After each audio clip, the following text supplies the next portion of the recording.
Imagine being 100 meters deep inside an underwater cave. There's no sunlight, no sense of time. Your air is running out. You have no food, no clear way back, only the sound of your own breathing echoing off the stone walls. Now imagine enduring this not for minutes, not for hours, but for 5 entire days. To understand this story, we need to start with the place where it happened. Furong Town, also known as Hibiscus Town, is one of those postcard-perfect locations in China's Hunan province. Surrounded by mountains and rivers, it's a region carved by nature into breathtaking karst landscapes. Towering limestone cliffs, waterfalls, and hidden caves dot the area, attracting tourists, adventurers, and of course, divers. But beneath its beauty lies danger.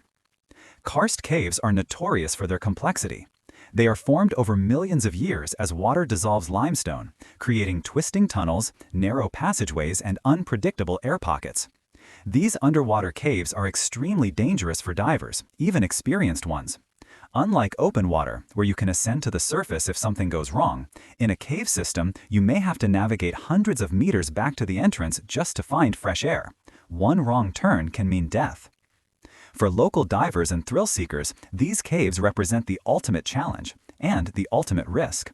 And Wang, a middle-aged diving enthusiast, was one of them. On July 19, 2025, Wang set out for what was supposed to be a routine dive. He was familiar with the river and its hidden cave entrances, but that day something went terribly wrong. We may never know exactly why he swam deeper into the cave system. Maybe it was curiosity. Maybe he wanted to explore further than before. Or maybe he became disoriented and was swept inward by the current. What we do know is that once inside, he quickly realized his oxygen was running low. In cave diving, this is every diver's nightmare. Turning back was no longer an option. He had gone too deep, too fast, with not enough air left to make it out. Imagine the panic. You're underwater, your lungs burning, and you know your tank is almost empty. You push forward desperately, hoping to find a way up. And then, miraculously, you do. Wang's desperate search brought him to a natural air pocket inside the cave, a dome-shaped cavity above the waterline where trapped air allowed him to breathe. It wasn't much, but it was enough to save him from drowning in that moment. But in reality, he hadn't escaped danger. He had only traded one deadly situation for another, because now he was alive, but trapped. The first hours must have been pure panic. The human brain isn't designed for pitch darkness. Without light, time itself becomes meaningless. Was it morning or night? Had minutes or hours passed? On the first day, Wang would have been adjusting, both physically and mentally. His wetsuit soaked, the air heavy and stale, and his mind racing. He likely shouted, hoping rescuers could hear him through the stone walls. But no sound carried beyond the cave. He was utterly alone. His initial instinct must have been to conserve energy, to breathe slowly, to fight the rising tide of panic. Because panic in a place like that isn't just dangerous, it's deadly.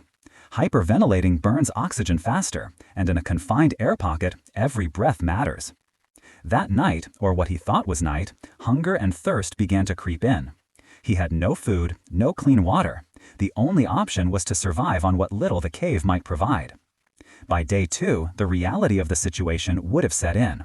Rescue, if it was coming at all, was still nowhere in sight. Wang was trapped in a confined dome of air with limited oxygen. Every exhale added more carbon dioxide to the air, slowly poisoning the space. Breathing became heavier, dizziness crept in, and fatigue weighed on him. But he wasn't entirely helpless. Reports later revealed that he survived by eating raw fish that entered the cave. Maybe they swam into the chamber with the river current. Maybe he caught them with his hands in the shallow water. Either way, they provided just enough sustenance to keep him alive.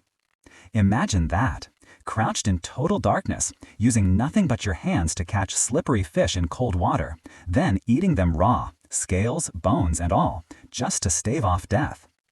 Day 3 and 4 would have been a war inside his mind. Hallucinations are common in prolonged darkness and hypoxia. He might have heard voices, imagined lights, or felt like the cave walls were closing in. Loneliness and hopelessness pressed in as heavily as the rock around him.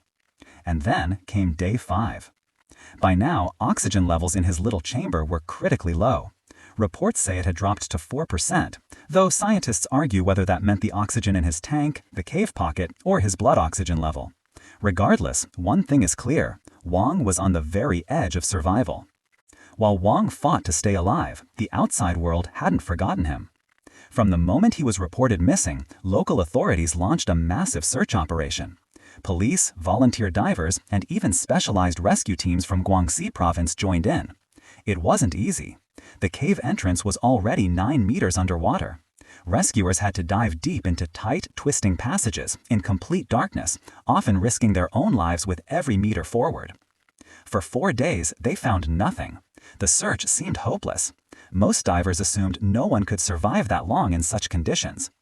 But on the 5th day, they went further, nearly 100 meters inside the cave, and there, against all odds, they found him. Alive. The moment must have been surreal.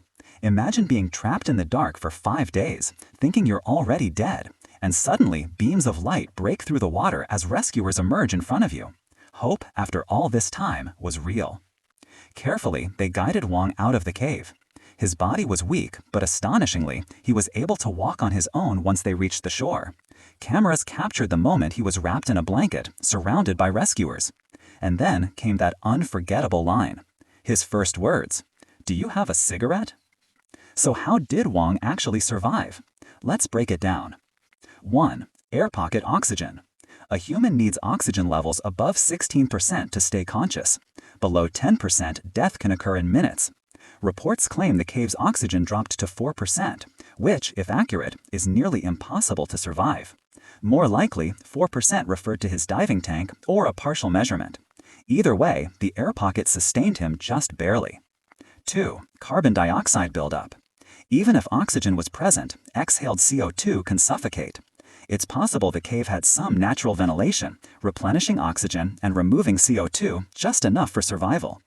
3. Food and water.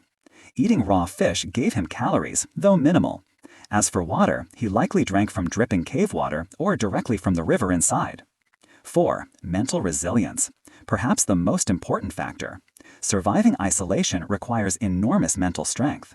Many people would panic, hyperventilate, or give up. Wang endured. When news broke, it spread like wildfire. Media across China and beyond called it a miracle. Photos of Wang emerging from the cave surrounded by rescuers went viral. The detail about him asking for a cigarette became a global talking point, a moment of dark humor in an otherwise terrifying ordeal. His family called it nothing short of divine intervention. Rescuers called it the most unlikely survival they had ever witnessed. And for Wang himself, his survival is a reminder of the razor's edge between life and death. One small air pocket saved him. One search team refusing to give up brought him home. This story has been compared to other famous survival rescues. The 2018 Thailand cave rescue, where 12 boys and their coach were trapped for 18 days. But they had each other, and eventually rescuers supplied them with food and oxygen. The 2010 Chilean miners, who survived 69 days underground with limited supplies.